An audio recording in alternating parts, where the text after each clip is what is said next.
Viewers, daily সানের উবাইদ্বীপ থেকে আপনাদেরকে স্বাগত জানাচ্ছি। আমরা চ্যাম্পিয়ন্স ট্রফির কাউন্টডাউন করছি এবং দলগুলো নিয়ে আলোচনা করছি প্রত্যেকটা এপিসোডে। আজকে আমরা যে দলটাকে নিয়ে আলোচনা করব, পেরেনিয়াল আন্ডার অ্যাচিভার্স। এটা যদি বলি খুব একটা ভুল বলা হবে না, সাউথ আফ্রিকা। দলটাকে নিয়ে আলোচনা করতে আমার সঙ্গে যোগ দিয়েছেন সহকর্মী এবং ডেইলি সানের cricket correspondent Mohammad Zubair. Perennial underachievers, South Africa টি-20 ওয়ার্ল্ড কাপে লাস্ট হার্ডলটাতে কি হলো, পারলো না জিততে 99-এর পর। এত ভালো একটা সুযোগ ছিল ওদের সামনে, এবার কি মনে হচ্ছে দলটাকে দেখে? ওই দলটাই খেলছে এখানে চ্যাম্পিয়ন্স ট্রফিতে। সাউথ আফ্রিকা আমরা যদি দেখি আর কি গত কয়েক বছর, স্পেশালি 2023 বিশ্বকাপ থেকে ভালো খেলছে। তাদের লক্ষ্য হচ্ছে ঘরের মাঠে 2027 ওয়ানডে বিশ্বকাপ। তাদের হোল আইডিয়া, হোল ক্রিকেট বোর্ডের প্ল্যানিং সবকিছুই ওই 2027 বিশ্বকাপের, সেটার একটা রোড বলতে গেলে 2023, এখন যেটা হবে 2025 চ্যাম্পিয়ন্স ট্রফি। ওই টিমটাই খেলছে, সো আমি মনে করি ভালোই করবে এবার। রাইট, সাউথ আফ্রিকা দলটার দিকে যদি আমরা তাকাই, সবখানেই কিন্তু দেয়ার আর কোয়ালিটি। স্পেশালি আমি বোলিং অ্যাটাকটা নিয়ে শুরু করতে চাই। Kagiso Rabada, I mean, one of the finest pacers in the world right now. আমার হিসাবে he is the top. যদি অনেকে জাসপ্রীত বুমরাহকে টপ বলছেন, বাট আই থিঙ্ক তিন ফরম্যাট মিলিয়ে কাগিসো রাবাদা অবভিয়াসলি শীর্ষেই থাকবেন। So how do you rate South আফ্রিকার বোলিং অ্যাটাকটা? আমি এখানে কোনো উইকনেস দেখতেছি না। আপনি ওই যে আফগানিস্তানের ক্ষেত্রে আমরা যেটা বললাম যে সব বক্স টিক করে, ইভেন বেটার কোয়ালিটি দিয়ে, সেই জিনিসটা আছে। এক্সপ্রেস ফাস্ট বোলিং আছে, মিডল ওভার ট্যালেন্ট বোলার আছে, রিস্ট স্পিনার আছে, ফিঙ্গার স্পিনার আছে। কেশব মহারাজ, শামসি, তারা খুব ভালো বোলিং করছে। এই দুজন খুব ইম্পর্টেন্ট হবে সাবকন্টিনেন্টাল কন্ডিশনে, স্পেশালি দুবাইয়ে এবং পাকিস্তানে আর কি, যেসব কিছু স্কোয়ার হয়তো বড় থাকবে যেখানে আর কি তাদের বোলিং খুবই এফেক্টিভ হবে। এবং হানরিক ক্লাসেন ইনি হবে হচ্ছে সবচেয়ে বড় ট্রাম্প কার্ড বলা যায় আর কি, যে 2023 বিশ্বকাপ থেকে খুব ভালো খেলে আসছেন।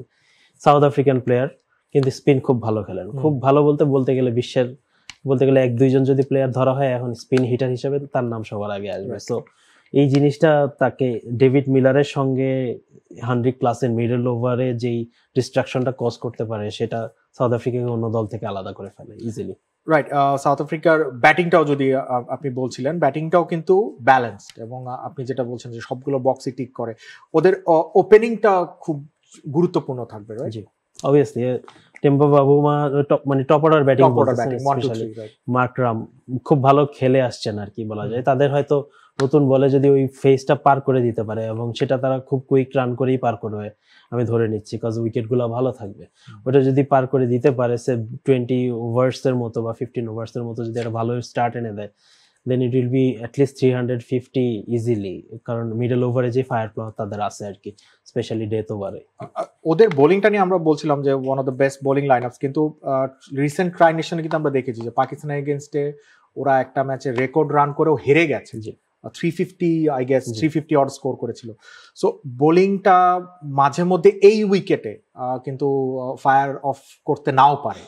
এই রিস্কটা কি থেকে যাচ্ছে কিনা? থেকে যাচ্ছে, কিন্তু ওখানেই আমার মনে হয় ওই ম্যাচটা কেশব মহারাজ খেলেছিলেন কিনা।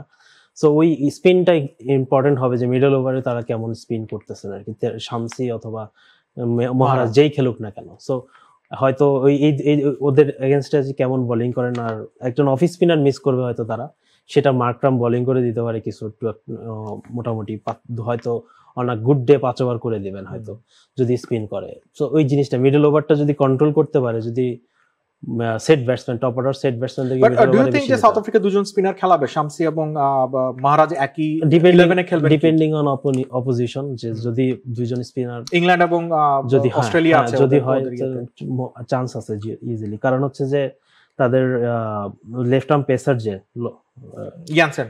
ইয়ানসেন তো বলতে গেলে 7 নম্বরে যদি ব্যাটিং করে, বিকজ সে ব্যাটিং অলরাউন্ডার, টুকটাক ব্যাটিংও করে আর কি। যদি সে সাথে খেলে, then you can afford to play দুজন স্পিনার খেলানো। রাইট, সাউথ আফ্রিকা আমরা যেটা বলছিলাম যে আইসিসি টুর্নামেন্টগুলোতে বরাবরই একেবারে কাছে যে ফেরত আসতে হয়।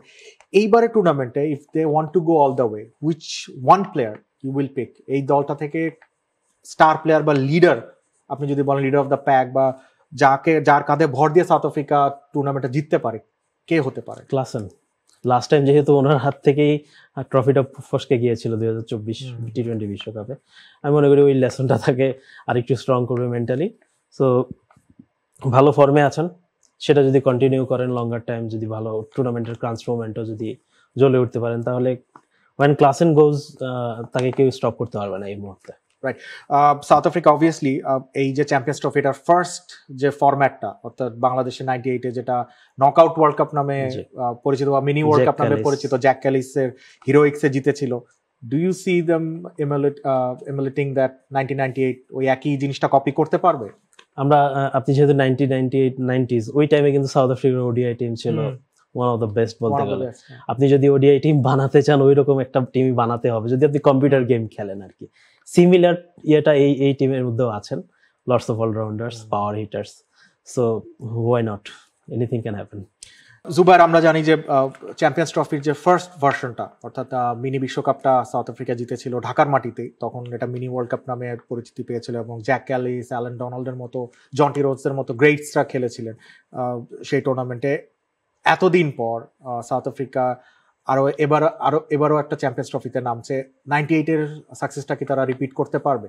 হ্যাঁ, আপনি যেটা বললেন যে 98 ওই 90s এর সাউথ আফ্রিকান টিম, ওটা বলতে গেলে যে আইডিয়াল ওডিআই টিম যেটা হতে পারে আর কি, সেটাকেই বেসিক্যালি রেপ্লিকেট করেছিল 2015 থেকে 2023 পর্যন্ত ইংল্যান্ড টিম। ওইটা তারাও সাকসেসফুল ছিল, লম্বা ব্যাটিং লাইন আপ, অনেক অলরাউন্ডার। এই টিমও অনেকটা সেভাবেই অ্যাটাকিং ক্রিকেট খেলে, লম্বা batting line up, so why not, ভালো করতেই পারে।